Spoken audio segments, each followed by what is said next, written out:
Esta película nació con un viaje hacia la región del noreste salteño, cuando había terminado de rodar Oro Negro. Uno de sus personajes, la Mari, con un grupo de muchachos desocupados, salía a recuperar las maderas de los desmontes antes de que las quemaran. Sabiendo que me interesaba filmarlos, me invitó a que los acompañara. ¡Corta lisa, papá! A pesar de la ley de protección del bosque nativo, los desmontes continuaron. En pocas semanas, se tumbaban miles de hectáreas de montes centenarios para sembrar soja, colza, porotos y otros cereales.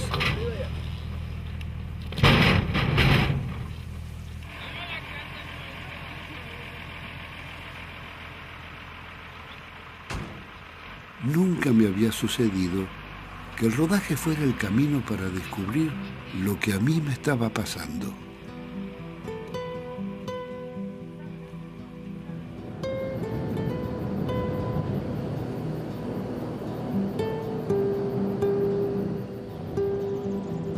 Dejamos a la Mar y su cuadrilla y continuamos hacia el monte impenetrable.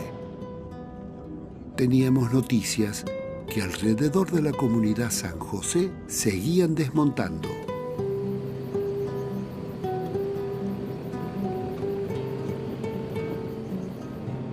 Los wichí, que habitaban esas tierras desde siempre, estaban cercados como animales de corral. Debían emigrar hacia los pueblos cercanos o quedaban expuestos al bombardeo de las fumigaciones. Mi nombre se llama Eleuterio Basualdo, que yo represento la comunidad. Bueno, en realidad acá viven son 43 casas y aproximadamente hay 270 o 300 familias, en total, entre los grandes y los chicos. ¿Son wichís? Son todos wichí. Claro. Veo que han comenzado un desmonte terrible. Sí, en todo el desmonte está avanzando nuestro territorio, que nos está achicando, que era nuestro territorio.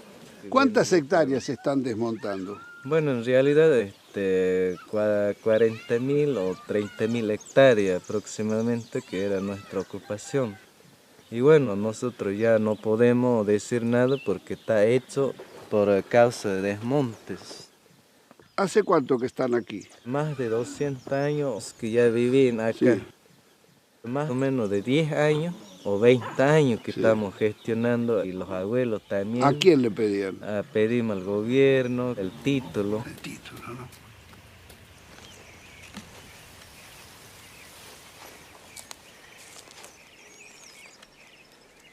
Ese arbolito se llamaba mistol. Es el alimento más grande que hay, es igual que el algarrobo. Ese comemos, esta fruta. Eso es lo que nos da vida.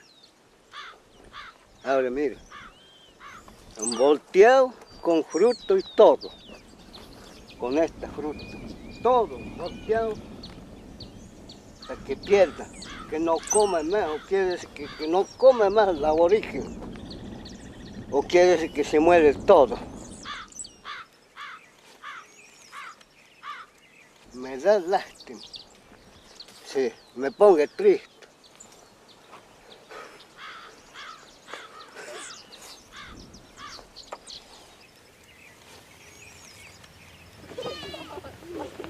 Abuelo, ¿cómo era esto antes? Todo monte, finca. No había nada, ningún desmonte de nada. ¿Y ahora cómo es? Y ahora está todo, en realidad todo está privado, está cerrado, caminos, alambrados, todo. Ya no hay caminos, hay caminos pero ya son privados, ya no dejan pasar. ¿Y qué va a hacer si le dicen que se tiene que ir? No sé, ¿qué debemos hacer? Y si no tenemos dónde, ¿qué debemos hacer? Sácala.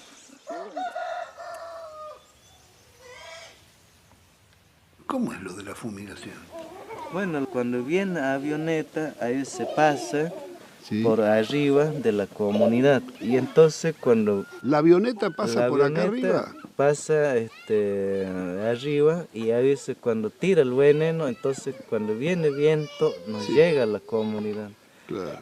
Y usted también se ve los bidones que estamos usando.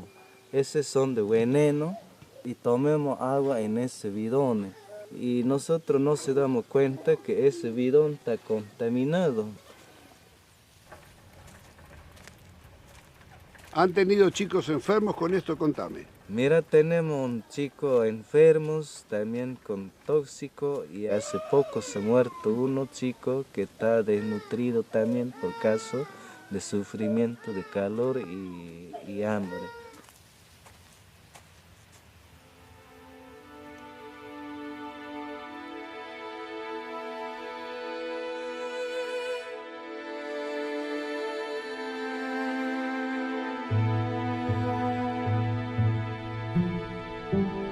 El relato de Basualdo me recordó los miles de chacareros y campesinos que seguían expuestos a la contaminación de las fumigaciones.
Empezamos nuestro viaje por la provincia de Buenos Aires, yendo al encuentro de dos expertos en ecoagricultura, Jorge Rulli y Adolfo Boy, exdirector del INTA.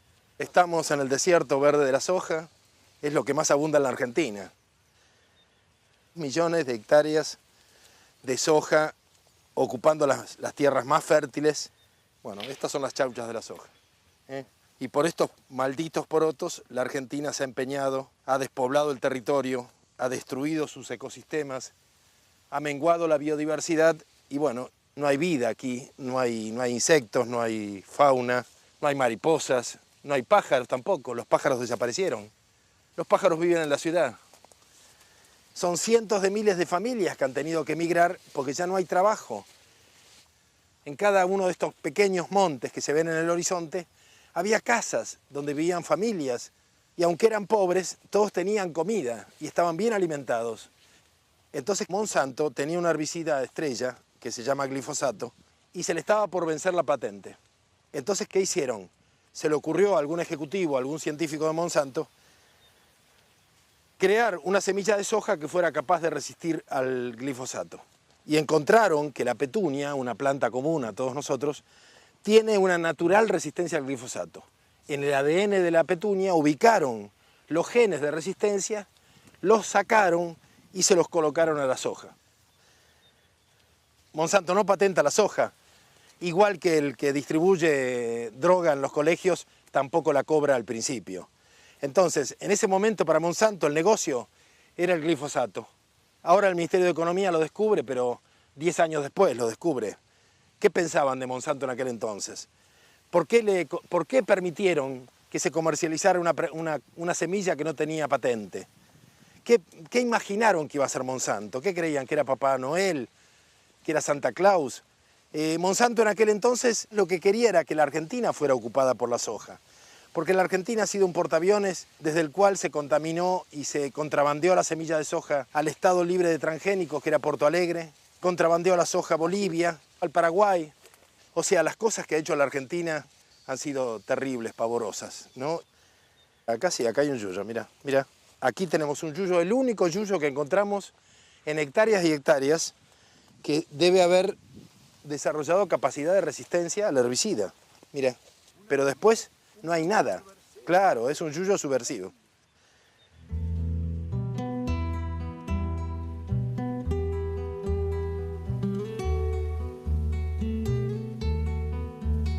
¿Pero de dónde viene este maíz, Adolfo?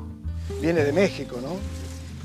Su cuna es México, se llamaban los hombres de maíz.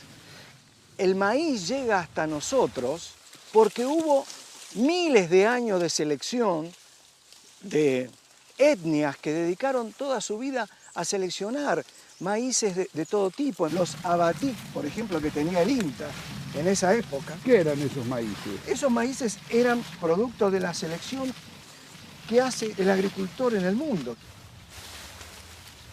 Ser agricultor y guardar sus semillas es algo como la vida, el alma del agricultor. ¿Argentina tenía entonces sus propios maíces? Absolutamente, como tenía sus propios trigos. Las universidades antes, la Facultad de Agronomía, todas hacían sus semillas, producían semillas. El INTA prácticamente regalaba semillas. El INTA difundía semillas que producía, mejoraba permanentemente, sus técnicos producían variedades. Por supuesto no se hablaba de patente. ¿Por qué? Porque la estábamos regalando. Tratábamos de hacer fomento, es decir, el Estado estaba realmente al servicio del productor y de la familia rural. Estos maíces híbridos tienen la protección de la patente. Las semillerías tienen asegurado que todos los años el productor tiene que comprar semilla. Siguiendo el camino que tenía el INTA, seleccionando variedades originales, se puede llegar a una semilla que compita con cualquier semilla de Monsanto. Lo que pasa es que sería una semilla que es de todos. No hay negocios detrás de esa semilla.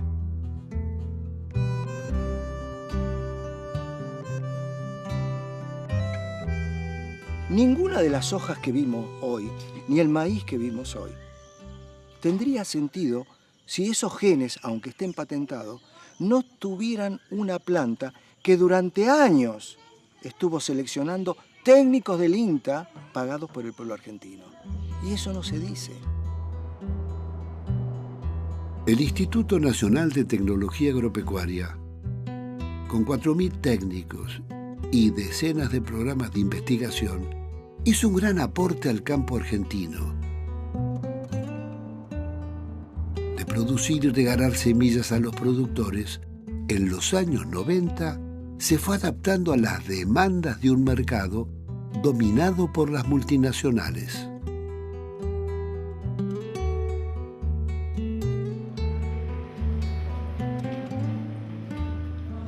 Al reemplazar la agricultura por la agroindustria, se acentuó el patentamiento de la madre tierra. Genes, hierbas y plantas pasaron a tener propietario. Aunque nos cueste creer, casi todos los genes tienen dueño. Las modificaciones genéticas patentadas les aseguraron el cobro de las regalías. El INTA comenzó a formar sus propias variedades de transgénicos resistentes a los agrotóxicos. Sí, en arroces hemos tenido un gran éxito con la obtención de cultivares tolerantes a herbicidas. En colaboración con la compañía BASF la hemos patentado en Estados Unidos y ahora la patente se está extendiendo al resto del mundo. Estos son algodones, y es un cultivar también que inscribió el INTA ya hace muchos años, que ha sido muy exitoso. Es el cultivar Guasuncho 2, en donde estamos haciendo mutaciones para obtener tolerancia a herbicidas, 2,4-D y imidazolinonas, haciéndolo más práctico y más económico. Otra de las usinas que promovió en el país la revolución transgénica y la soja RR resistente al glifosato fue la Facultad de Agronomía.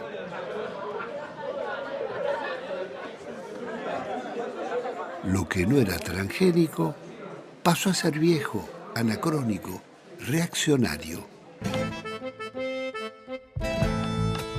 Yo lo vi iniciarse, por supuesto no teníamos conciencia de lo que estaba pasando.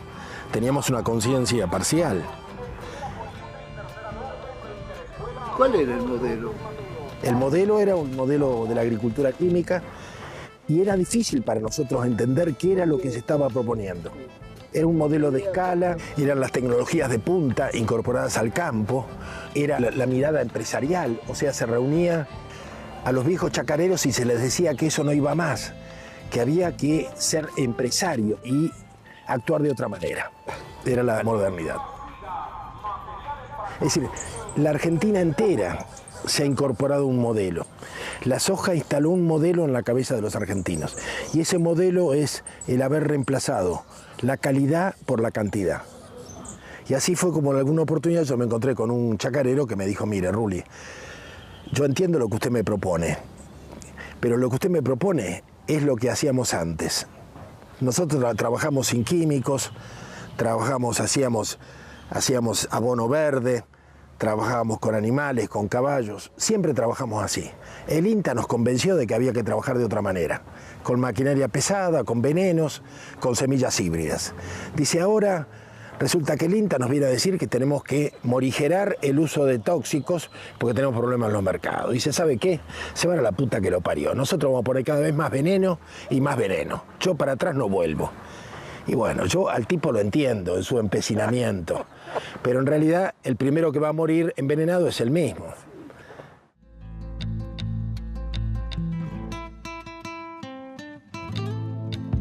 Seguimos viaje hacia el sur de Santa Fe, la zona núcleo de la soja, llevados por Pedro Peretti, ex dirigente de la Federación Agraria.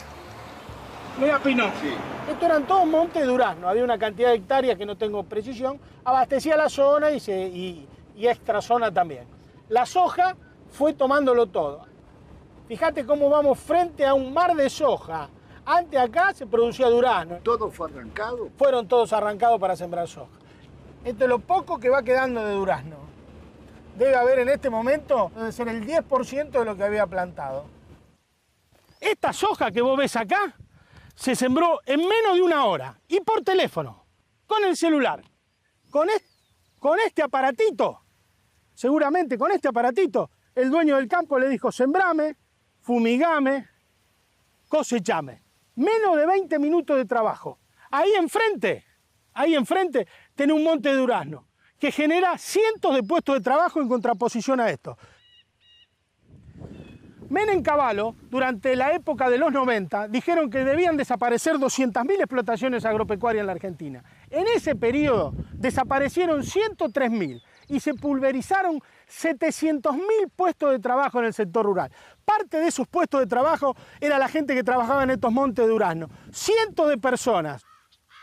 Aquí esta era una zona de campos mixtos, había agricultura y una ganadería excelente, muy buenos criadores de hacienda. Hoy ya no queda más nada más que esto y las taperas.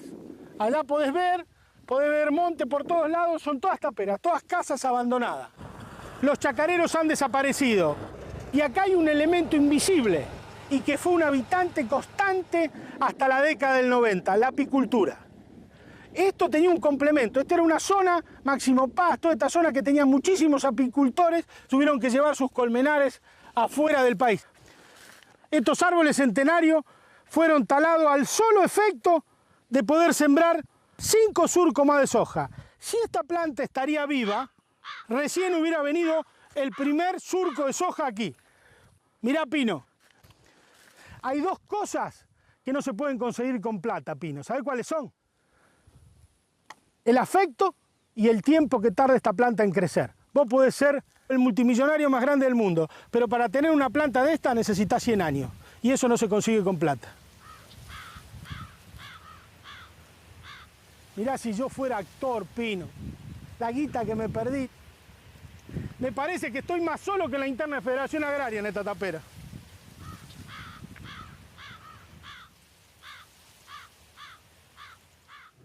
Mientras se iba sojizando, la gente se iba yendo. Mirá, recién pasamos por una escuela que estaba sin alumnos. Esta está abandonada. En 18 kilómetros, en el trayecto que va de Pavón arriba a Máximo Paz, hay 3 escuelas rurales como esta, totalmente abandonadas. Son terrenos que pertenecen al gobierno de la provincia o al gobierno de la nación, depende del carácter ¡ay, la mierda!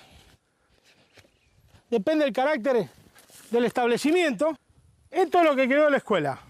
El mástil, trunco, y la escuela absolutamente abandonada. Esto estaba lleno de pibes, chacras, chacareros trabajando con su familia. Hoy no quedó más nada. Hoy hay solamente soja y acá podemos ver el mudo testimonio en que fue reducida esta escuela. Vivienda de un par de chanchos que están en engorde. Y estos nos quieren hacer creer que esto es el progreso. Esto es el retroceso más grande que tuvo la Argentina en los últimos 20 años. Este modo de agricultura.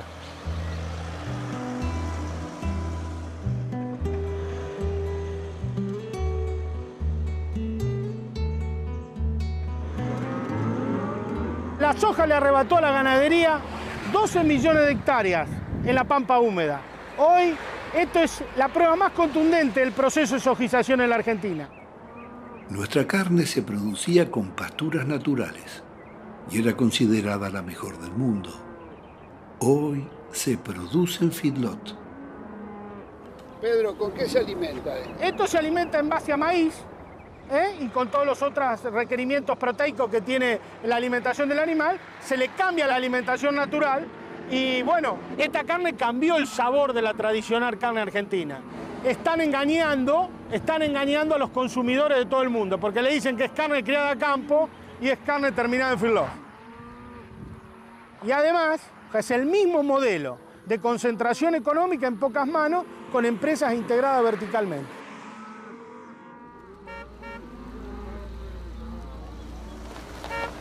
El boom de la soja no fue eterno. La caída de los precios y el aumento en dólares de los insumos pusieron en crisis el sector.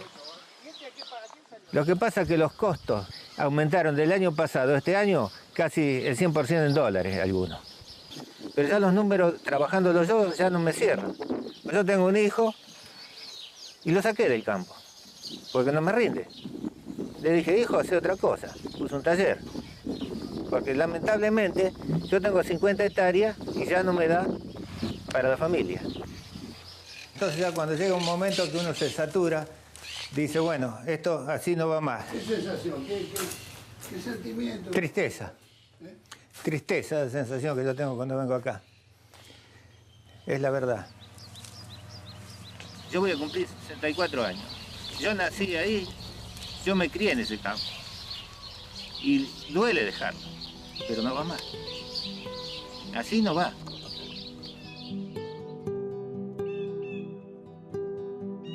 Con la sojización, los chacareros se endeudaron en miles de dólares y sus campos y máquinas fueron rematados. Desaparecían más de 100.000 pequeños y medianos productores. Comenzaba un nuevo ciclo de concentración de la tierra en beneficio de bancos, grupos financieros y terratenientes. Los que pudieron salvarse arrendaron sus campos a los pools de siembra y se instalaron en los pueblos. Los descendientes de quienes un siglo atrás protagonizaron el grito de Alcorta festejan otro aniversario de Máximo Paz. Estamos en el club social, que en realidad es el lugar de reunión. Y se viene porque ya es como que en el campo no tiene nada que hacer. Viene al bar o al club, jugará un partido a las cartas y volverse a la casa.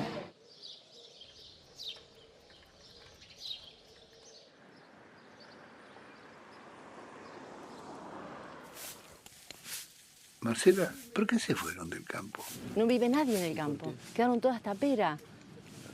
Son todos campos que están alquilados. No tendríamos ningún vecino.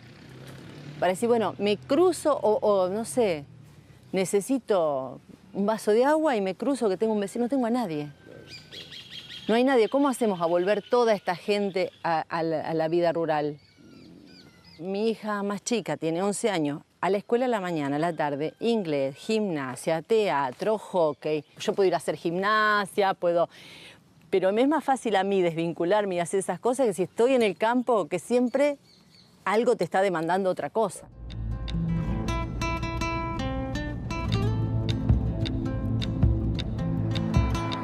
Cuando uno analiza el monocultivo de soja, hay que poner todo adentro.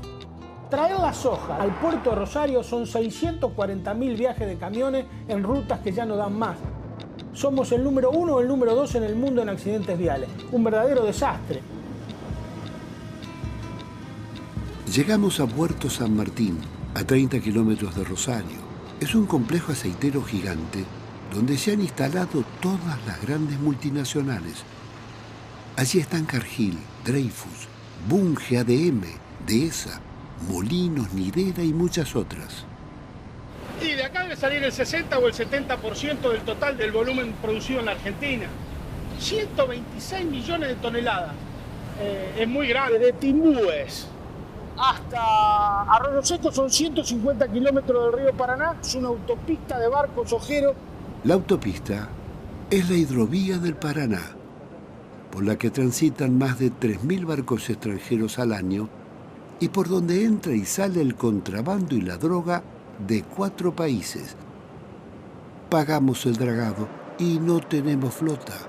Somos los hijos de la pavota. ¿Cuántos puertos hay? Más de 50. Fundamentalmente el destino es el sudeste asiático. Ahí ve la bandera, mirá, la bandera china cargando un barco de origen chino. ¿Sabés cuánto produce Ciara? 22.000 millones de dólares. La Cámara Argentina de la Industria Aceitera exporta y genera divisas por 22.000 millones, Pino. Es una fortuna incalculable que sale de acá. ¿Y quién controla esto? ¿Quién lo controla? Dios lo controla, Pino.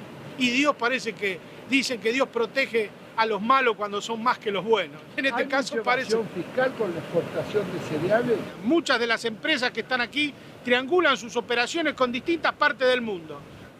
Por ejemplo, el grano físico puede salir de Cargill, Argentina, y facturarse en Montevideo, facturarse en un puerto lituano o con Rotterdam.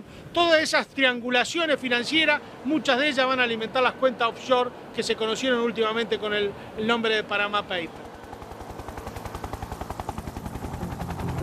¿Quién controla la carga de los barcos? ¿Cuánto transportan? ¿Cuánto declaran?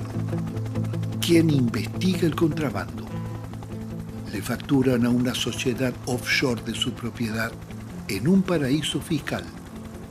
Entre la evasión de la triangulación y lo que se pierde por los fletes y empleos, Argentina y sus productores pierden 1/3 del valor de la cosecha. Con la destrucción de la Junta Nacional de Granos, el país perdió una de sus palancas estratégicas. La millonaria renta del comercio exterior quedó en manos de las multinacionales.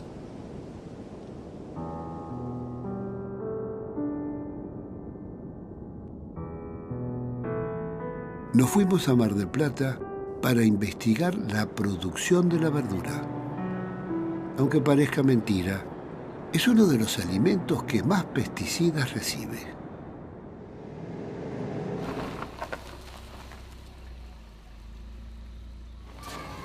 Bienvenida a nuestra casa.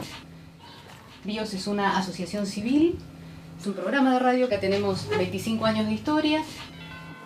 En estas épocas todos queremos estar un poco más sanos y cuando pensamos en comida sana, pensamos en verduras. Y vamos a la verdulería y elegimos aquellas que son más hermosas, más frescas, más coloridas. ¿Resulta que eso va a ser sano? Pues probablemente no. Si no vienen de una huerta agroecológica, es muy probable que usted esté comiendo las vitaminas, los minerales y todo lo positivo que tienen las verduras, acompañado por un cóctel de sustancias que van a terminar quedándose en su organismo. Vos agarrás una hoja y la querés lavar para comértela que no tenga nada y le das, la tenés en remojo, pero el veneno entró por acá. Cuando la planta estaba en la tierra, el veneno se le pusieron alrededor. Entonces el veneno sube por la savia y se desparrama por todas las hojas. Lo mismo en la lechuga. Esta es en particular, la lechuga, tanto esta como las otras, muy atacable por los bichitos en pleno verano. Entonces le dan a cañonazos, le dan como para que tenga mucho veneno para evitar... Cuando recién brota le tiran uno, cuando está creciendo le tiran otro y cuando la van a cosechar le tiran también. una gota de lavandina en el agua, como uno dice, con esto ya lo voy a resolver. Y el químico no se va, el químico entró por acá y está en la hoja de la lechuga. Algunos pueden salirse con un buen lavado, pero los que entraron a través del tallo, no. Empezamos hace muchos años, casi 20, y lo primero que vimos fue el tema de lo que se aplicaba en las huertas. Entonces fuimos con un escribano al mercado a comprar verduras, ¿no? Claro. Compramos distintos puestos las mismas verduras. Las llevamos a un laboratorio, las analizamos y en todas las verduras prácticamente que estábamos analizando encontrábamos residuos de agrotóxicos. El veneno pasa de largo, lo hace pis, se va el veneno. Usted no se queda con el veneno en el cuerpo. Entonces fuimos a sacarnos sangre, a ver si teníamos nosotros en el cuerpo estas sustancias que habíamos encontrado en la lechuga, en la espinaca, en la rúcula, en las verduras que habíamos analizado. Y encontramos que efectivamente todos los que nos analizamos de bios tenemos por lo menos 3 agrotóxicos en la sangre. Yo tengo endrín. El endrín es una de las sustancias de las primeras. Comiendo verduras hace años, yo soy una cuba. Hacete el análisis. ¿Qué análisis hay que hacer? Los análisis que nosotros hacemos son con un cromatógrafo, que es un aparato que tienen, que busca las distintas familias de agrotóxicos y saltan en ese aparato cuáles son las sustancias específicas que vos tenés.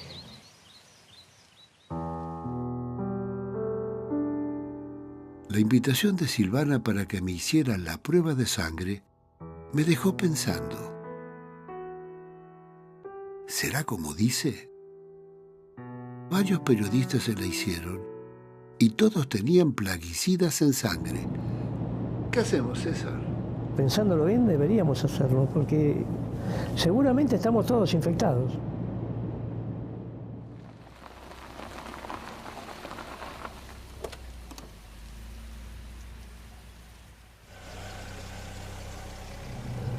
Para los que no me conocen, soy César Lerena, soy doctor en ciencias veterinarias, especializado en alimentos, más particularmente en la seguridad alimentaria, tanto en el ámbito de la producción de los alimentos como la industria y el comercio.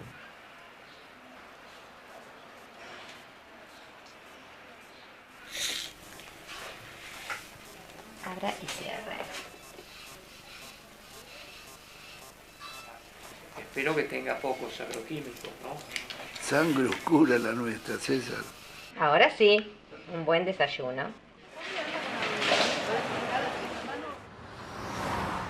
Cuando uno adquiere en las pequeñas verdulerías o en los grandes supermercados productos de todo tipo hortícolas, lo que está haciendo en definitiva es recibir esos alimentos de estos establecimientos productivos.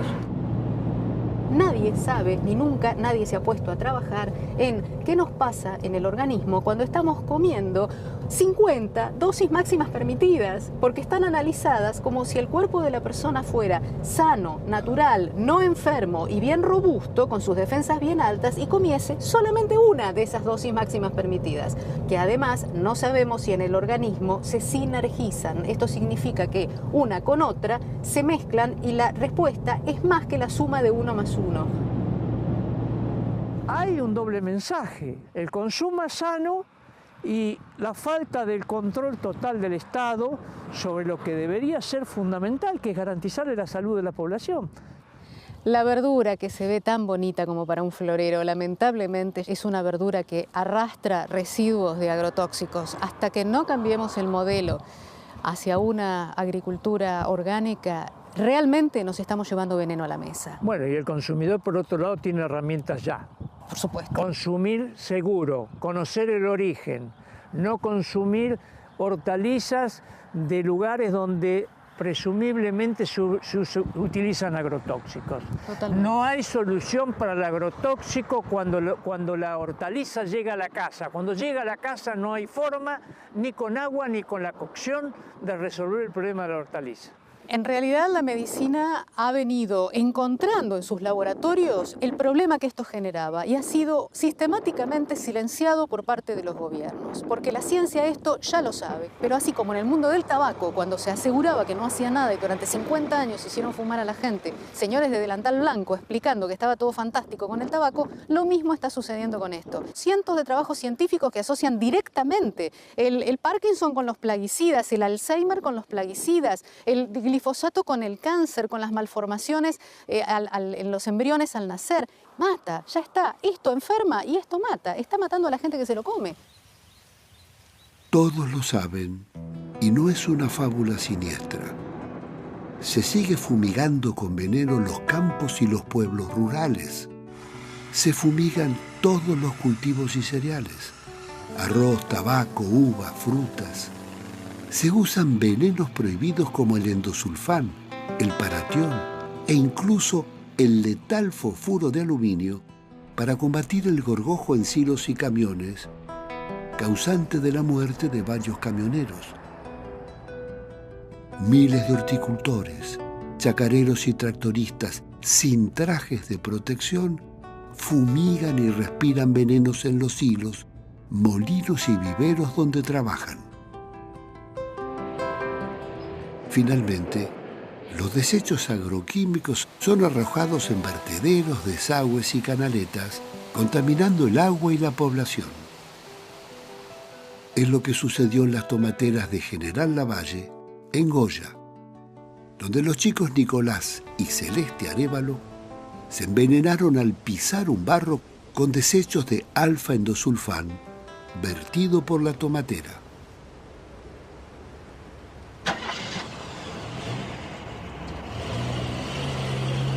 Acá estamos saliendo del pueblo de Lavalle.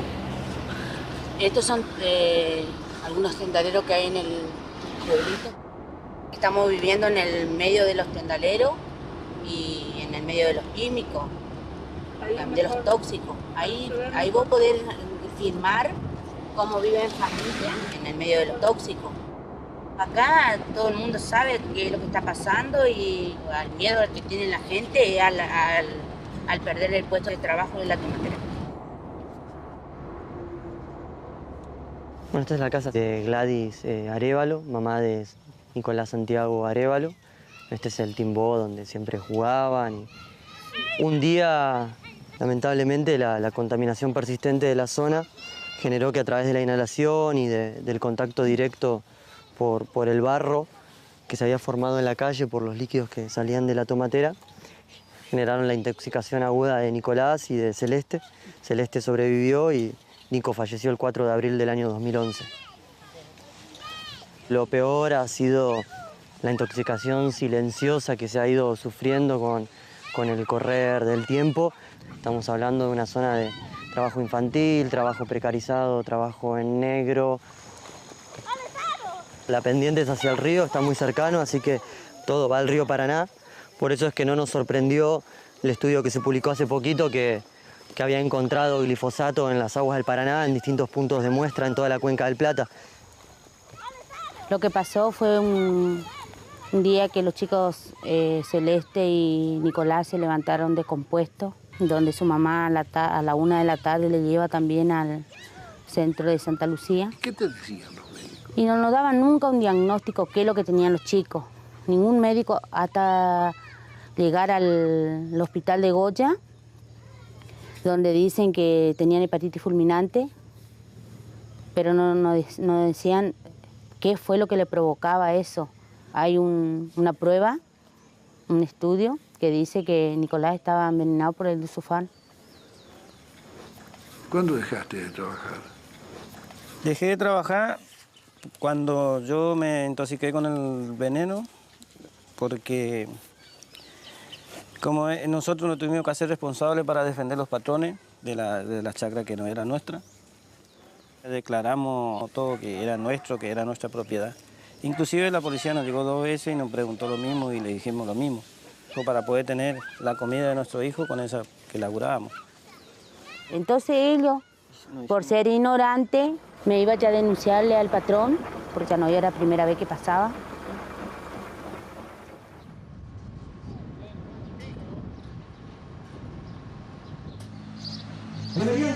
vergüenza por estar defendiendo asesinos y un modelo de muerte. Encontramos a la monja Marta Peloni, la histórica defensora de las víctimas sociales. Desde el año 2011 estamos esperando que sea el juicio oral y público de la muerte de Nicolás Arébola. Lamentablemente murió y murió otro de más allá. Todos sabemos, pero nadie habla. Porque hay intereses creados muy fuertes, se mete miedo. Vos fijate, le tienen miedo a los propietarios, le tienen miedo a la justicia, le tienen miedo a la policía. Y uno ve el ambiente de que hay miedo. Vi policía armada, ¿por qué? Policía armado, y en un momento llegó uno que tenía el pechero antibala. Esto es muy sugestivo. Y después también el campesino, es el último orejón del tarro. Ha dispuesto el tribunal que se suspenda el debate y se difiera el día 5 de diciembre próximo a la hora 9. La postergación del juicio varias semanas preanunció la absolución del imputado. A nosotros no nos van a tumbar. Nos dejaron mal, nos dañaron, pero no nos van a tumbar, nos vamos a volver a levantar, nos caemos, nos volvemos a levantar. Él es culpable y nosotros le culpamos, le acusamos y tenemos las pruebas, por eso es que él está sentado donde está sentado hoy. Ánimo, porque nosotros tenemos la fuerza del derecho, no la violencia del derecho de las víctimas. ¿No es cierto, Josefina? Bueno.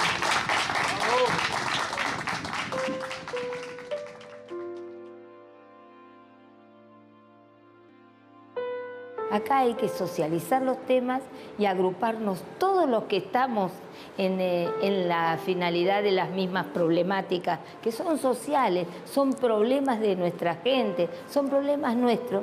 Articular, ¿para qué? Para que seamos una red enorme de redes, porque estamos articulando y no le va a quedar otra al gobierno, que no va a necesitar hacer un debate en el Congreso. Es la fuerza de un país. ¿Te das cuenta?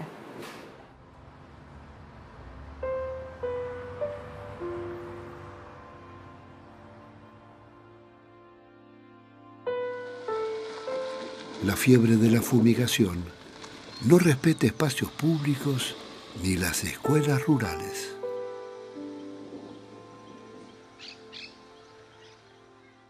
Bueno, ese día vinieron desde aquel lado, la avioneta pasó por arriba de la escuela, fumigaba el campo de enfrente, daba la vuelta y pasaba por el patio, bien por arriba de la escuela. La deriva caía sobre la escuela para dar nuevamente la vuelta. Además, en ese momento estaban los chicos en el patio, así que lo recibieron plenamente.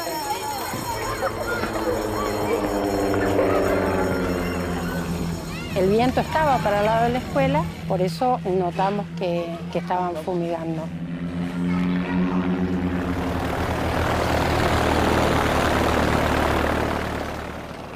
Y la tercera vez que fue la que cayó y esparció muchísimo el veneno, cuando sentí que el veneno caía sobre mí, sobre mi piel, empecé a tener problemas para respirar, perdía estabilidad, me caía. ¿Pero y que te fumigaba? Todo acá.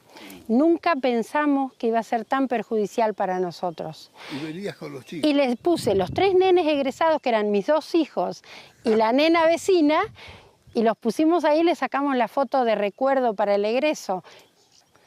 ¿Cuántos hijos tenés entonces? Tengo 7 hijos. ¿7? 7, sí, 7. ¿Pero los educabas acá en el campo? Contame. Sí, acá viví durante 11 años. Y me absorbí todas las fumigaciones porque acá vivía con mis hijos. Esto que yo te estoy contando no es un caso aislado, no soy la única a la que le pasó todo esto. Hay pueblos vecinos donde también las docentes han sido fumigadas en plenas tareas con sus alumnos.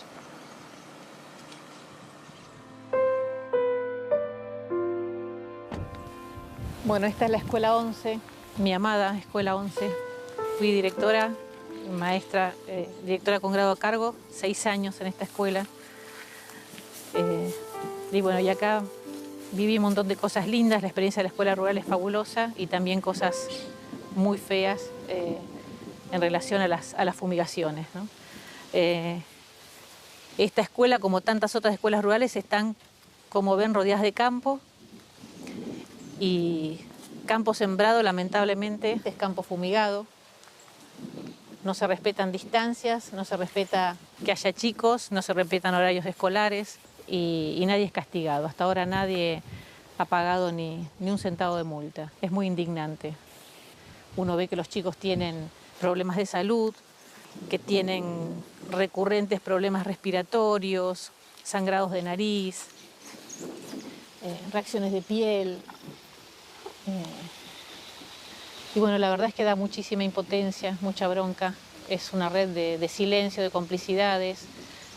Cuesta que se comprometan las autoridades, incluso las otras docentes que denuncien también las situaciones similares que hay en sus escuelas. Yo tuve que denunciar como directora 4 fumigaciones en pleno horario escolar. Fue una fumigación pegada al alambrado con 2,4-D. En otras ocasiones, la última, por ejemplo, salimos al recreo, estábamos acá en las hamacas y el mosquito estaba enfrente fumigando. Entonces yo traté de parar al fumigador, crucé el campo cuando paró a cargar agua para hablar con él. Y bueno, la inhalación del producto que estaba en el aire me produjo un adormecimiento de la cara durante 15 días. Tuve una parestesia hemifacial y tos durante 2 meses, ¿no? Bueno, los chicos viven todos en campos, en puestos, donde también se fumiga, pero en sus casas ellos no pueden denunciar a sus propios patrones, porque bueno, ¿no? Al otro día estarían de patitas en la calle. Y muchas veces pasa que esta misma gente son las primeras víctimas de esto, porque los mismos papás son los que manejan los mosquitos o los que manejan estos tractorcitos que fumigan de forma más manual. Los dueños de los campos ni mandan a sus hijos a la escuela rural, ni viven, ¿no? O sea, vienen, supervisan el trabajo, no son tampoco los que se suben al mosquito, ¿no? Eso genera mucha impotencia y una sensación de mucha soledad. ¿Y el vendedor de agrotóxicos es una persona respetada? Contame esto. Claro, los vendedores de los agrotóxicos, de las maquinarias, tienen su negocio y son de repente, por ejemplo, los principales auspiciantes de las radios, de los programas de televisión. Entonces es muy difícil que se apoye la denuncia, que se apoye esta toma de conciencia. O tienen campos o son dueños de las casas que venden las maquinarias agrícolas. Esta sensación de que uno es, bueno, la loca de la escuela 11 que denuncia las fumigaciones, ¿no? Y escuchar comentarios incluso de docentes decir, tanto escándalo y si fumigan en todas las escuelas, ¿no? Como diciendo, bueno, ¿qué le pasa? ¿Por qué tanto molestar con las fumigaciones? Es esta cuestión de despertarse anoche y pensar por qué parte de tu cuerpo va circulando ese veneno, ¿no? ¿Y por qué está ahí?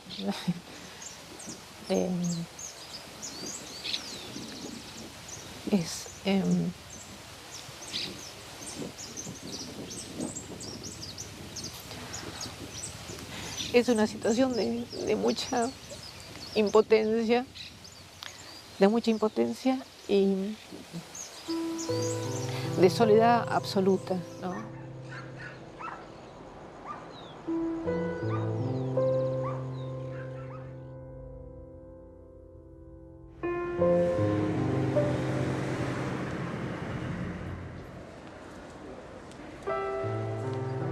La investigación sobre el alcance de las fumigaciones nos llevó hacia la Facultad de Ciencias Exactas de La Plata, donde encontramos al doctor Damián Marino del CONICET. He sido licenciado en química, egresado de esta casa, y me he potenciado específicamente en el estudio de la temática de los plaguicidas, cómo ingresan al ambiente, cómo se movilizan, a dónde alcanzan. Eso quiere decir que un plaguicida, un agroquímico que se aplica en el campo, no queda quieto, se mueve. No importa si se les aplica en Salta, en Buenos Aires o en Ushuaia, sino que van a cumplir su identidad, se van a mover, digamos. una gota o un plaguicida ingresado en la vía aérea va a llegar a través de la ventana del aire que uno respira a la casa de cualquier vecino. Y no necesariamente a 2 metros, puede alcanzar kilómetros. Pero hay evidencia, por ejemplo, de encontrar muchos de estos plaguicidas en la Antártida. Y en la Antártida no hay soja. Lo que cae en el suelo, transcurrido cierto tiempo, lo que hace la molécula se volatiliza. Como quien deja un vaso de agua en la mesa a la noche, a la mañana tiene menos. Bueno, se volatiliza. Esa molécula pasa al aire de nuevo y se moviliza ahora a través de aire. Ese proceso, de cada kilo que aplico en una hectárea, hasta 900 gramos pueden pasar al aire. Con esto quiero decir que no es un problema solo en el momento de la aplicación. Tampoco se resuelve dejando 500 o 1000 metros sin fumigar.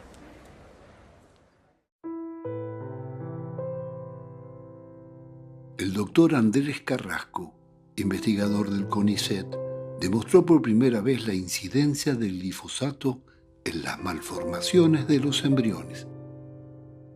La investigación de Carrasco fue muy resistida hasta que le llegó el reconocimiento internacional. Nosotros no empezamos a trabajar en glifosato porque es una molécula atractiva. Empezamos a trabajar en glifosato porque nos impactó algo que estaba pasando en la sociedad, en el interior, en esos lugares donde solamente hay gente rodeada por soja. Hicimos un trabajo con herbicida e hicimos un trabajo con inyección de glifosato puro en embriones y encontramos una serie de malformaciones. Cuando uno inyecta de un lado del embrión, desaparece un ojo. Si inyecta a los dos lados del embrión, aparecen malformaciones muy serias, produce cíclopes, produce achicamiento de la cabeza, afecta toda la estructura craneal y produce malformaciones craneales.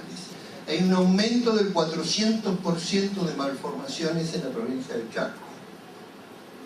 Esto no es imaginación ni es paranoia, pero el impacto del uso de agrotóxicos, y digo agrotóxicos porque son tóxicos.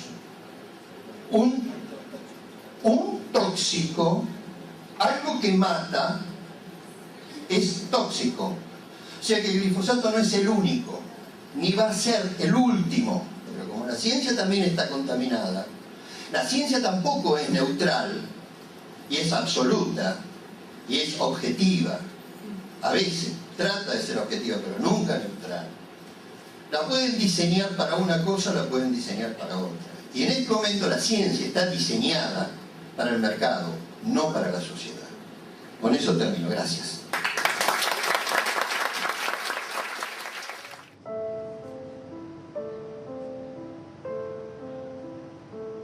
A pesar de las denuncias, el uso del glifosato siguió aumentando porque suelos e insectos se hicieron resistentes.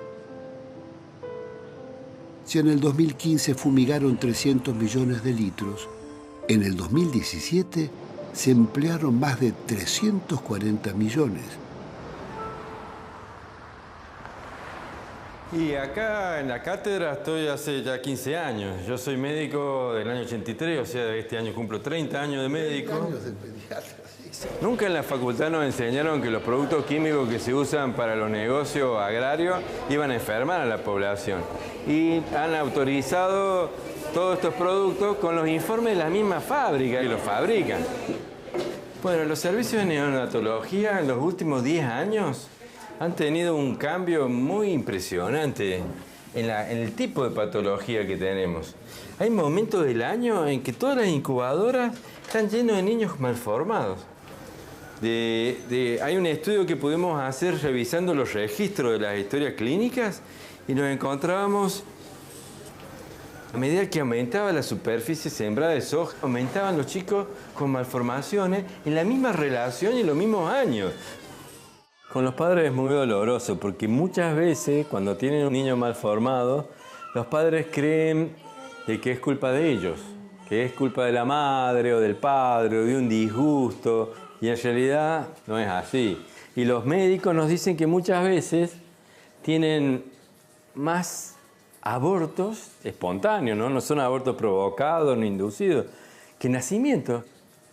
Tuvimos un pacientito acá hace pocos años y hablando con la madre, después me entero que cuidaban un campo y fumigaban todo alrededor de la casa de ella. Cuando nació el bebito tenía todas las tripitas afuera. Entonces de a poco lo íbamos acomodando, le hicimos 5 operaciones, ¿no? Y en octubre un día me llama la madre y me dice que se había muerto. A la mañana fueron y lo encontraron muerto en la cuna. Había hecho una muerte súbita. No, doctor, me dice, tuvimos que volver a mi casa allá en el campo. Y le digo, ¿y estaban fumigando? Fumigaron el día antes que muriera. Le digo, ay, no le dije más nada.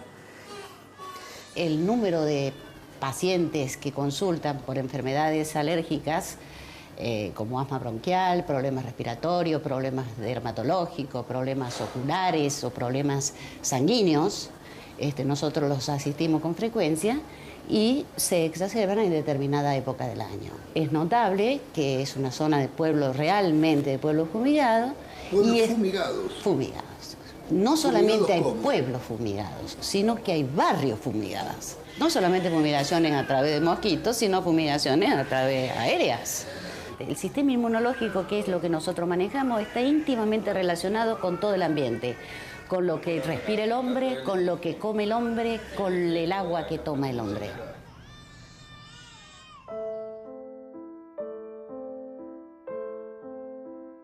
El problema yo lo empiezo a detectar cuando estábamos en la Subsecretaría de Salud de la ciudad de Córdoba y viene la gente de Ituzaingó, del barrio Ituzaingó, a contarnos de que seguían estando muy enfermos por todas las fumigaciones. Acá terminaba la ciudad de Córdoba. Acá, esta era la última calle y esto donde estamos ahora pisando, en el 2007 estaba plantado de soja. Y acá, como había soja, fumigaban.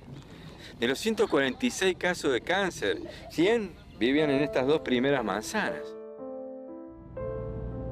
Medardo me llevó al encuentro de las madres de Ituzaingó, un grupo de vecinas que se organizaron en defensa de su familia. ¿Cómo anda usted? Bien. Bueno, los cánceres son muchos, de todo tipo, cáncer de estómago, cáncer de pulmón, de esófago, de garganta.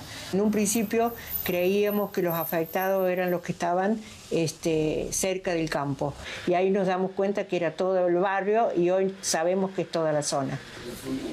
Y nosotros tenemos más de 300 casos de cáncer en el barrio, sí. En la esquina de mi casa se había enfermado una niñita de leucemia. Al lado de ella, otra chica de 14 años se había enfermado de leucemia. Al lado de mi casa, mis niños jugaban en la esquina, pasaba la avioneta y ellos iban corriendo atrás del avión viendo esa ola de agüita que le caía encima porque les gustaba y eso es lo que hacían. Entonces, ¿el avión te pasaba por encima de la calle? Pasaba por encima de la casa nuestra. Cuando pasaba el mosquito, salíamos a un grupo de mujeres al campo a tratar de pararlo para que no nos siguiera envenenando. Nos poníamos ahí, nos poníamos a pelear, a veces hasta con un machete nos vinieron a hacer frente, pero ahí estábamos nosotros y se retiraban y no seguían fumigando. Operó el tema de la discriminación también. Por momentos decían, esto es como la zona roja, no nos quiere entrar ni un taxi a este barrio porque portamos una peste. Acá hay enfermos como en cualquier lado, somos como una necesidad muy grande de normalidad, de ser igual que cualquier otro. Y recién se tomaba conciencia cuando te tocaba en tu propia familia y ahí decían, era cierto. Esta era la manera de registrar todos los casos así, a mano, en hojitas, en papelitos, datos que nadie de las autoridades se quiso hacer cargo, ¿no? Todo lo contrario, nos mandaban a minimizar y horas discutiendo el texto, que no podemos decir cancerígeno, que estos tóxicos no, esa palabra es muy fuerte, esa palabra asusta. Como máximo nos daban unos boletos de colectivo para el que estaba más grave que llegue al hospital y que no se arme ningún tipo de conflicto. no se puede producir alimento con venenos, a base de veneno. Nosotros se ha naturalizado, ¿no?, producir lechuga, tomate, soja o vino utilizando veneno. Una cosa de loco, porque ya los productores no ven en el alimento un alimento, ven una mercancía. Los nuevos datos epidemiológicos del cáncer a nivel mundial muestran que las sociedades antiguas no tenían cáncer, que es un fenómeno nuevo de la modernidad y que se dispara el cáncer desde mediados del siglo XX, que es cuando empiezan los contaminantes químicos a estar presentes en los alimentos, en el trabajo, en el agua, ¿no? Y ahora masivamente con los pesticidas. Y antes la gente no se moría de cáncer, sino que no existía el cáncer como una enfermedad, ¿no? Y está demostrado de que la contaminación es el componente principal. Mostramos investigaciones de pueblos fumigados que tienen 3 veces más cáncer que la ciudad de Córdoba. Tratan de acallarnos, de hacernos sumarios, que no sigamos investigando. Y empezamos a chocar con un montón de trabas, ¿no? Del intendente, de la prensa, en la universidad misma. Nosotros renunciamos y hicimos público a la vez por qué renunciamos. Y salió en los diarios. Y la discusión es, ¿pero son venenos o no son venenos? Monsanto dice que no son venenos, pero nosotros tenemos demostrado que son venenos y la Organización Mundial dice que son venenos.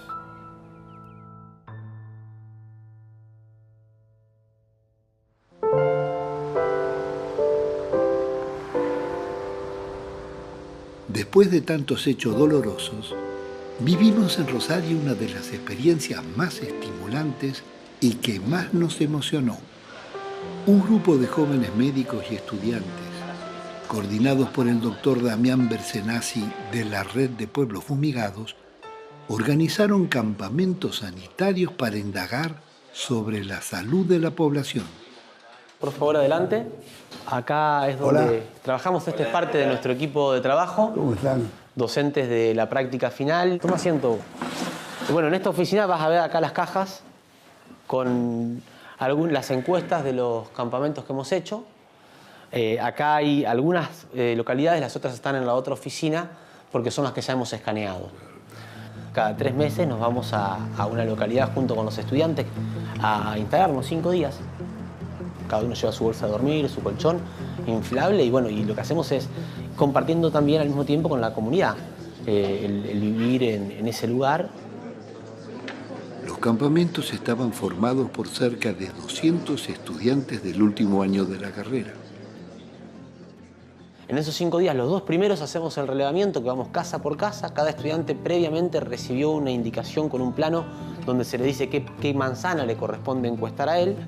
Hasta el día de hoy tenemos 29 pueblos que hemos entrevistado, más de 100.000 personas encuestadas. Solo le preguntamos cuáles son los problemas de salud que han tenido en los últimos 20 años y si ha fallecido gente viviendo en esa casa en los últimos 20 años y si ha nacido alguien con algún problema como una malformación o algún problema congénito. Cuando vemos lo que tenían en común todas esas localidades, además de sus problemas de salud, era que había cambiado la forma de producir en los últimos 20 años hacia la producción de transgénicos dependientes de venenos. La bibliografía científica publicada a nivel internacional demuestra que hay relación entre la exposición a esos venenos y los problemas de salud que, entre otras cosas, nosotros estamos encontrando en los territorios que vamos recorriendo. Fíjate acá, esta vitrina tiene una serie de malformaciones que nosotros usábamos para estudiar como algo que nunca íbamos a ver en nuestra vida y por eso estaban acá, cosas muy raras. Y hoy estas malformaciones nosotros las estamos viendo en los pueblos donde hacemos los relevamientos de lo que te voy a contar ahora. Qué horror, viejo. Espantoso. Estos son fotos de niños nacidos en Paraná, en la provincia de Entre Ríos. En los hospitales esto es registrado como un aborto espontáneo. El otro dato es este, de los casos de cáncer, eran 217 cada 100.000. Nosotros en los campamentos encontramos 397,4 cada 100.000. En nuestro trabajo nosotros pudimos observar cómo el hipotiroidismo, como la segunda enfermedad crónica más referida, o sea, con mayor presencia en los pueblos donde nosotros hicimos nuestros campamentos. ¿Que son los pueblos fumigados? Que son pueblos fumigados, claramente. Vemos que hay un crecimiento, malformaciones congénitas cada 1.000 nacidos vivos.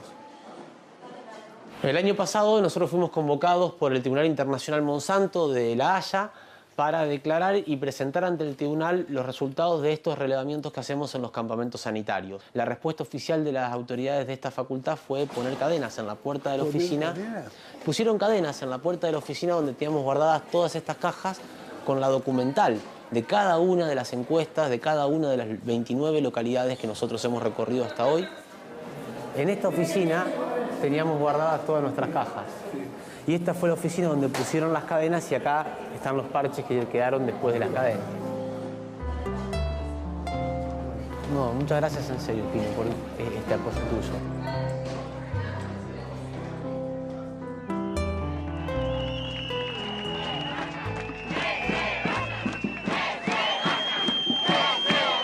Le tenía que preguntar al pueblo, no se puede poner una fábrica, no se puede usar miles y millones de litros de agroquímicos sin preguntarle al pueblo. La protesta de los vecinos y ambientalistas detuvo la construcción de la mayor fábrica de transgénicos de Monsanto.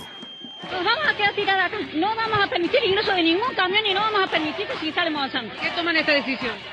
Porque son ellos, somos nosotros. Ah, no, a mí yo ya perdí mi hija. Yo ya perdí mi hija, tengo mis hijos con agroquímicos. Entonces, ¿qué quieren? Yo de acá no me muevo.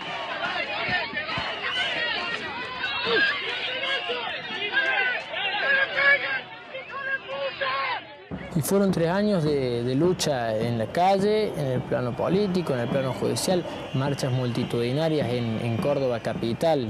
Y tuvimos que hacer un acampe para bloquear el acceso de materiales de construcción al predio de Monsanto. Era la única forma de impedir que se levantara la planta.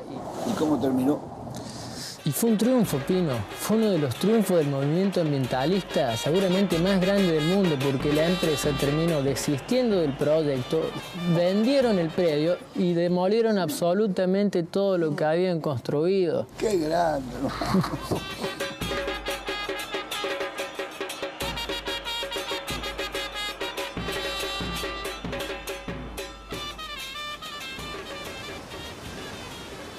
Mar del Plata toma conciencia de toda esta problemática gracias a una denuncia de una ONG BIOS.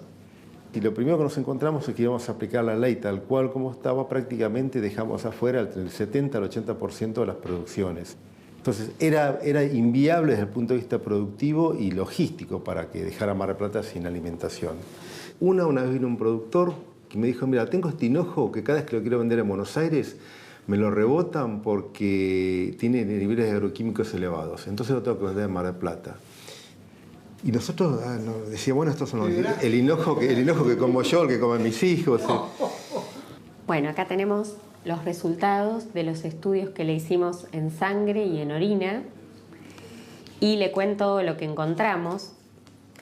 Pesticidas organofosforados en sangre, encontramos del panel investigado clorpirifos-etil, que es un pesticida que es de amplio espectro, que se utiliza comúnmente en muchos cultivos.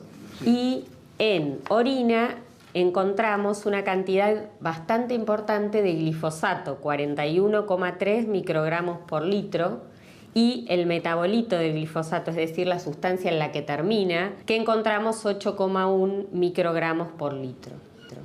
¿Es mucho eso? Digamos que no deberíamos haber encontrado nada. ¿Y qué consecuencias de tomar? Mirá, yo creo que ahora no podemos sacar conclusiones claras. Hace falta más información, hace falta más estadísticas. Lo real es que yo hace 4 o 5 meses que estoy brotado con dermatitis y urticarias que nunca en mi vida tuve. Hice varias consultas, dermatólogo, etcétera, pomadas, esto y lo otro, pero sigo igual. Los agroquímicos están asociados a dermatitis, están asociados a diabetes, a cáncer, a problemas neurológicos, problemas renales. Hay un montón de patologías que se están asociando a la presencia de agroquímicos. Pero te digo, todavía es muy poco lo que se sabe.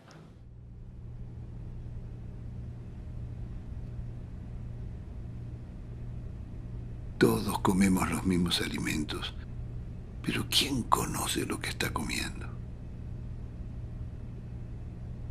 ¿Quién sabe cómo lo fabricaron? ¿Con qué elementos? ¿Hasta dónde la publicidad nos convenció que las marcas son garantía de confiabilidad? lo que uno está empezando también a darse cuenta, que personas que no tienen ningún vínculo con el sector agropecuario, por ejemplo, yo mismo, que me hago un análisis de la presencia o no de agroquímicos, o vos, Pino, que te has hecho también, que no tenés otro contacto más que justamente consumir alimentos que se dice sanos, entre comillas, estás incorporando a tu alimentación una serie de agroquímicos, bueno, como ha quedado demostrado en los análisis que te han extraído. Pero acá ¿hay o no hay control, César? No, no hay control.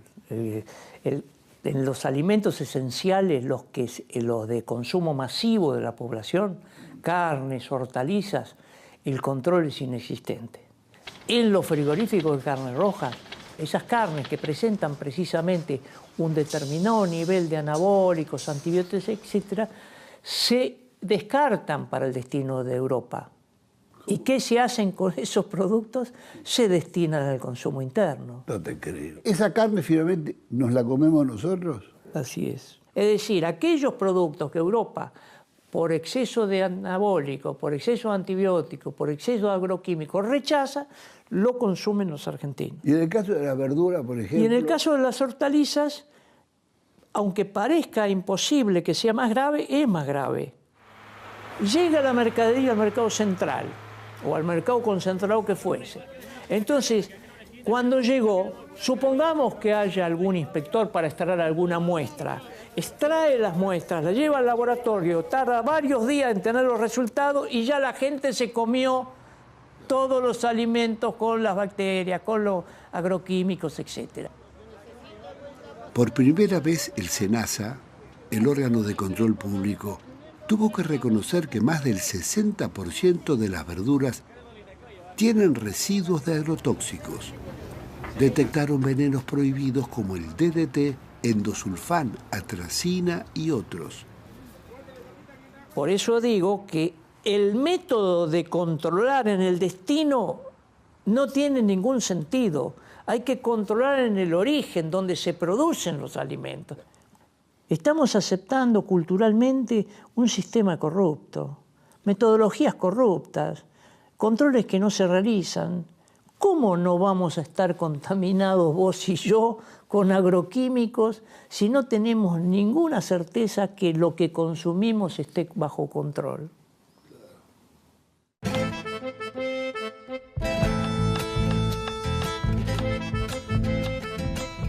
Ante la producción rural con agrotóxicos, fue naciendo un vasto movimiento por la soberanía alimentaria y la ecoagricultura. Cientos de experiencias exitosas se desarrollaron en el país y en el mundo. Productores orgánicos, agricultura familiar, ligas campesinas, el Mocase, Mocaflor y otros. Hola, Graciela. Hay que tener paciencia. ¿Qué tal, querida? ¿Cómo estás? Bien. ¿Tiene éxito la verdura orgánica? Sí, se ha impuesto. Y la gente se está dando cuenta que es lo que tiene que comer, ¿no? Cada vez más. Y porque come una lechuga, come un tomate y se da cuenta realmente lo que está comiendo, ¿no es cierto? Acá tengo brotes de distintos tipos, ¿ves? Brotes de alfalfa, brote de lenteja. Y este es pasto de brote de trigo con el que extraigo el jugo de clorofila. Extraigo la clorofila, es porque ha sido extraída a baja velocidad. Es un gran reconstituyente, ¿sabes? Tiene todos los nutrientes que vienen del brote de trigo, más la energía que el brote de trigo capturó del sol. Y esto es para ti si gustas, y si no... Pero por supuesto. Hay que hacer una suerte de buche, ¿sabes? Para que le incorpores saliva y para que te pase todo este producto por las encías y te las fortalezca.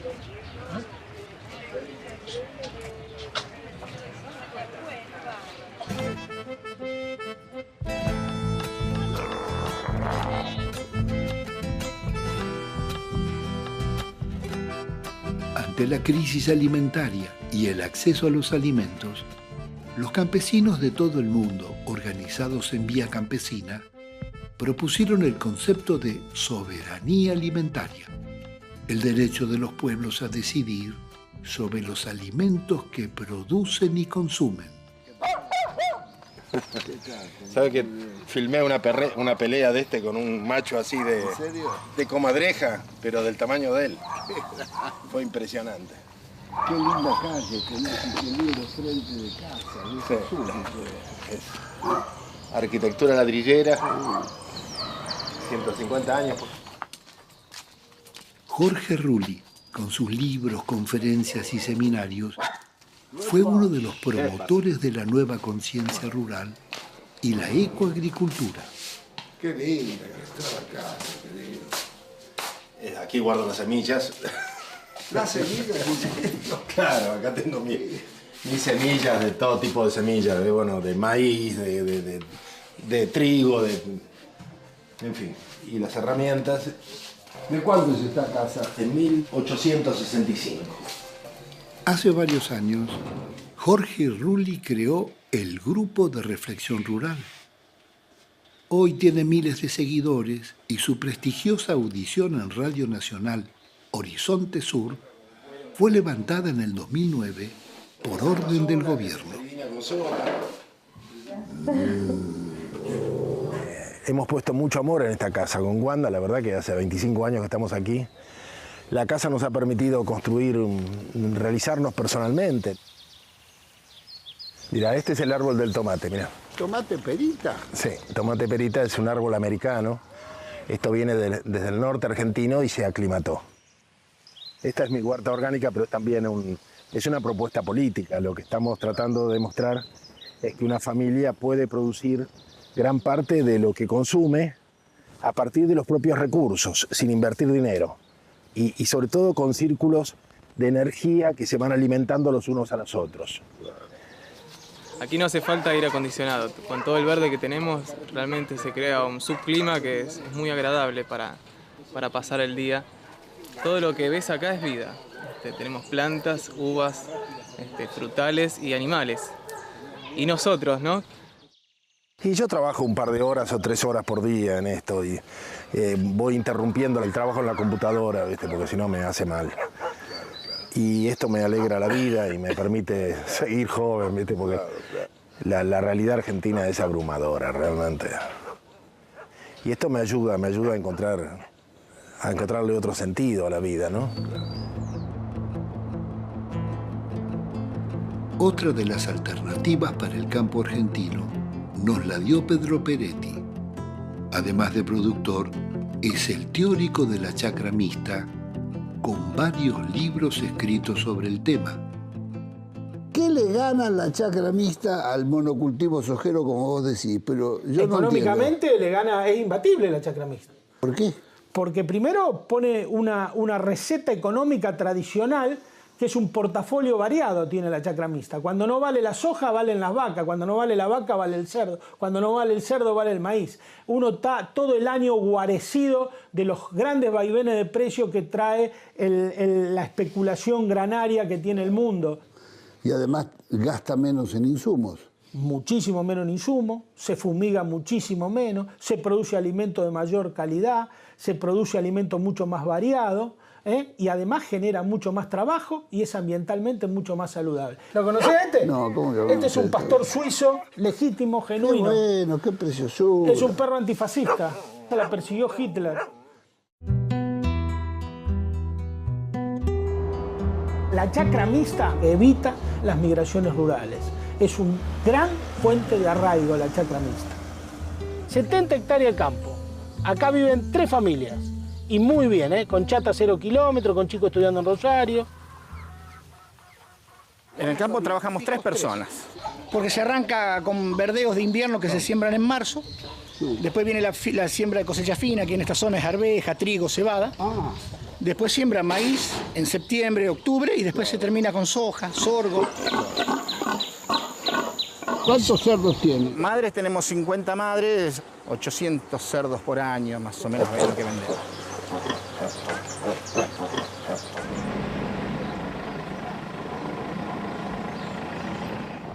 Esta es la parte del campo que usamos para ganadería. 96 animales en 10 hectáreas. Esto es más rentable que la soja. Yo lo que hago 2 veces por día es correr este hilo de boyero. Acá tenés 2 hilos, un boyero, una pantalla solar que se hace por energía solar y con eso se maneja todo el campo. No hace falta poste, no hace falta talar quebracho, no hace falta deforestar nada para tener la división que corresponde y manejar la hacienda.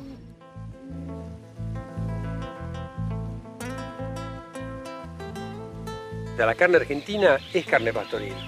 La carne filota puede ser cualquier europeo, cualquier país del mundo le da el alimento balanceado y hace una carne. En cambio, la carne pastoril se hace solamente donde hay espacio, donde está la tradición, donde está la cultura de producir la ganadería pastoril. Y es lo que nos diferencia como carne en el mundo. O sea, la carne tiene cualidades nutricionales a nivel de salud muy superiores a la carne de feedlot. Lo que se hace es fomentar la vida del suelo, desde las lombrices hasta las bacterias, solubilice los minerales y los dé disponibles a la planta. Mirá. Eso es justo, ¿eh?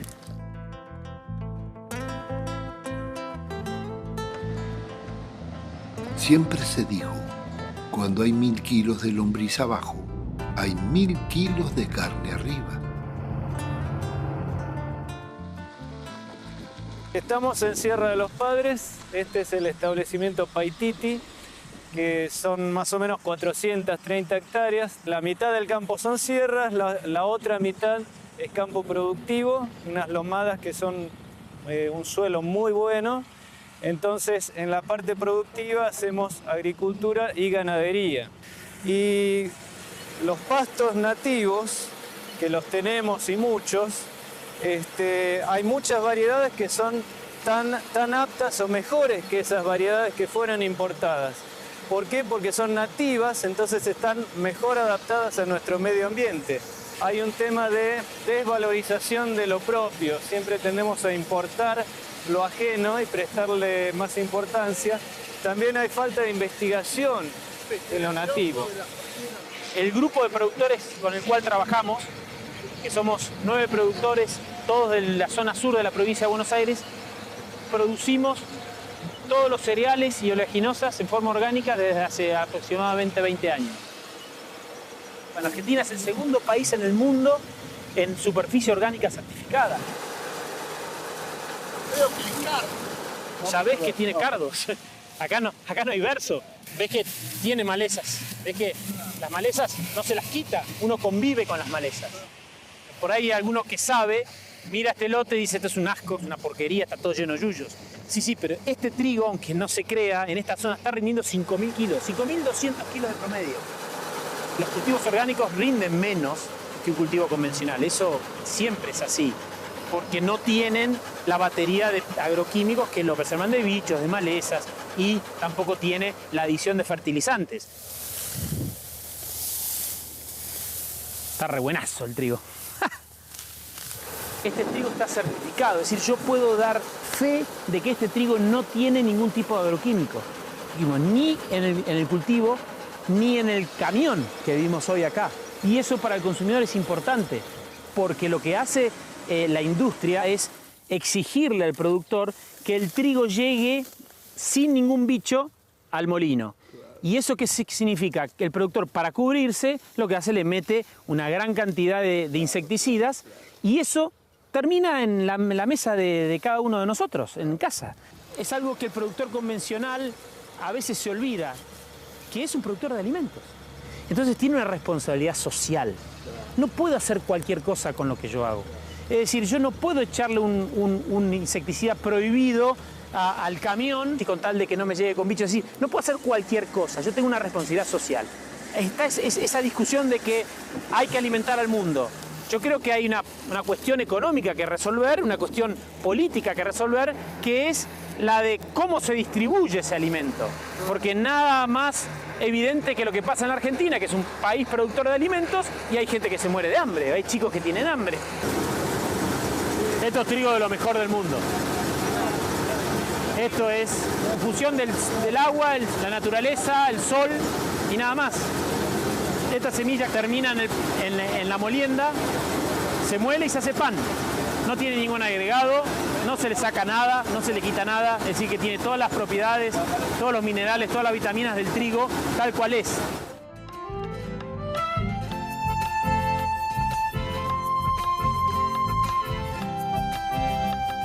Seguimos hacia el norte santafesino llevados por el ingeniero Hugo Sabino para conocer una experiencia exitosa de granja agroecológica.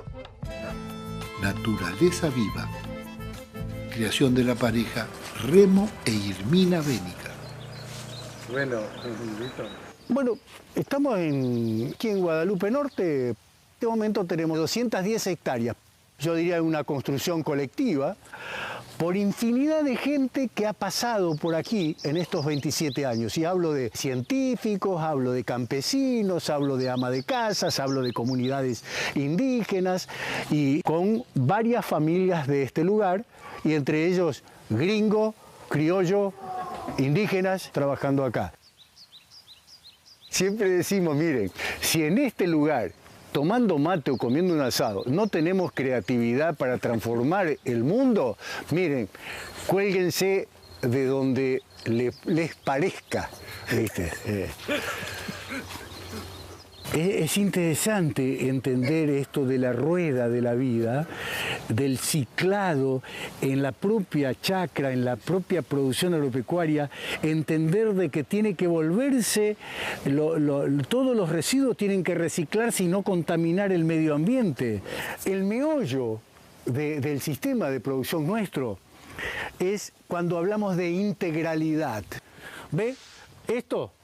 Estos son los residuos que vienen del ordeñe de hoy y mañana.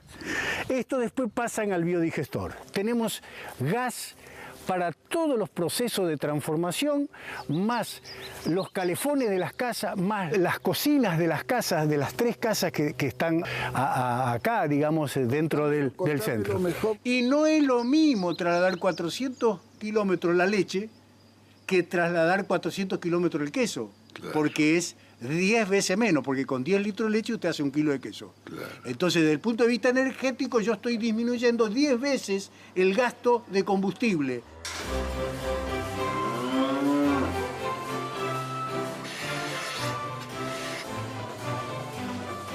Las vacas lecheras alimentadas a pasto natural y alfalfa son cuidadas hasta el extremo de ordeñarlas con un fondo de música clásica para evitar el estrés.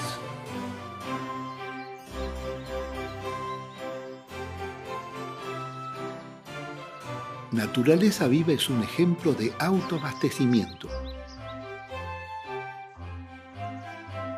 Ellos producen la materia prima que necesitan, cultivan cereales, frutas y hortalizas y crían aves de corral. El reciclado de los nutrientes y los desechos que producen los llaman círculos virtuosos de energía y vida. Hola, buen día. Buen día, Hermina. Todas las mañanas cargan la camioneta con sus productos que venden o intercambian con una red de 700 productores orgánicos. Bueno, aquí vemos el aceite de girasol, que es de la producción de la granja. Esto surge por necesidad del intercambio, porque como nosotros le vendíamos productos, quesos, harinas, aceites, a estos grupos, pero ellos también tienen productos para ofrecer. Entonces empezamos como una red de intercambio, no con fines de lucrar, sino con fines de distribuir y fortalecernos con ese intercambio, o hacer puentes entre los productores y los consumidores.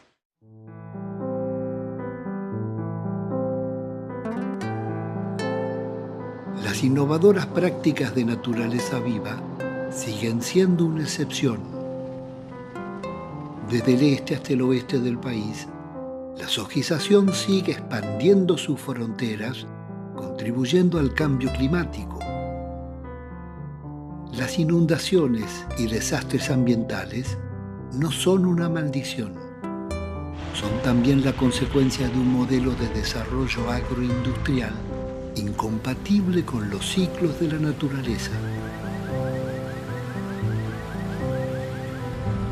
Sin nada que las contengan, las aguas penetraron cientos de pueblos que jamás se habían inundado, dejando pérdidas millonarias.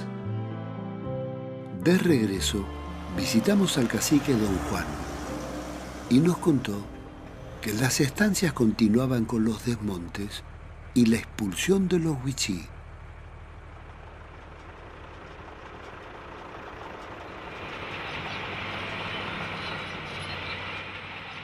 En San José, la topadora había arrasado con el cementerio de la comunidad.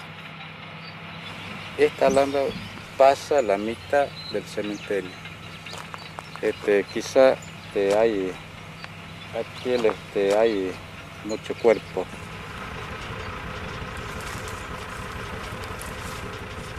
Ahí vive en Palma, bajo el quebracho. Y mi mamá vive de otro lado. Y a veces me pienso mucho yo. Todos los viejos, mi hermano. Y ahora estoy lucho solita, no hay compañero.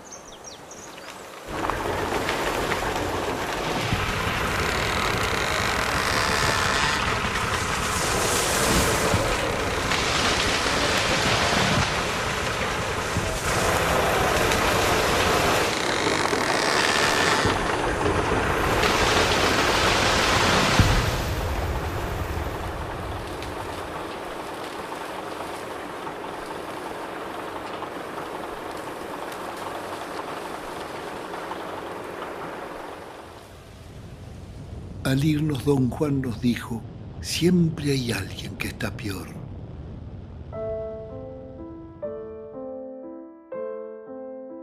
Y descubrimos la otra cara del feudo. Familias indígenas desplazadas por el desmonte sojero vivían como esclavos en el más hondo desamparo, sin agua potable ni alimentos, expuestos a todo. Sus hijos escapaban al vernos. Desnutridos e indocumentados, jamás vieron un maestro o un médico. Los explotaban con pagas miserables para hacer postes y estacas. Fue como volver siglos atrás a los tiempos de la colonia. Los despojaban de las tierras que la Constitución les reconoce como propias y quedaban descartados, como señala el Papa Francisco.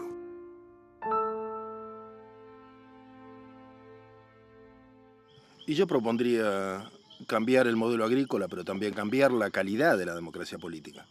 Porque el modelo agrícola es un modelo de concentración y de exclusión. Concentración de poder y exclusión de poblaciones que no participamos, que no podemos ni siquiera opinar sobre qué modelo de vida o qué modelo de país queremos.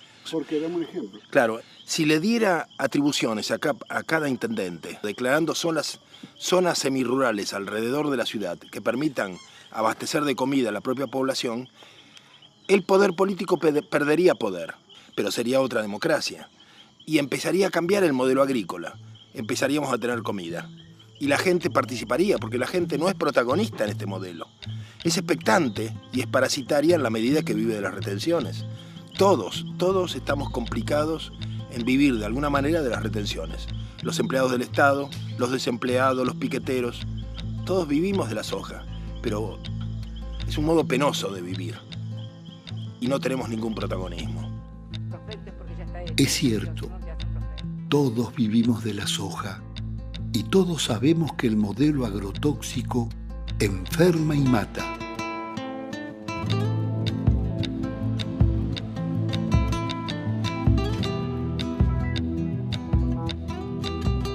Pero todos callamos, porque la soja financia al Estado.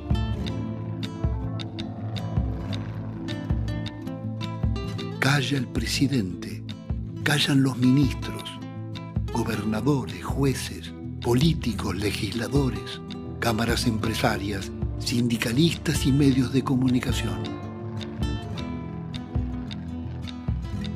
Pero ¿hasta cuándo seremos complacientes con la muerte? Mientras la riqueza se va para siempre, el país sigue a la deriva sin proyecto estratégico, ni metas de salud y soberanía alimentaria. Lo que impera es el saqueo, llevarse la mayor renta posible, aunque aunque nos cueste miles de vidas y despidos, y la frustración de 1 millón de jóvenes que no estudian ni trabajan. Es hora de unirnos en un proyecto que asegure trabajo, salud y alimento sano al pueblo argentino.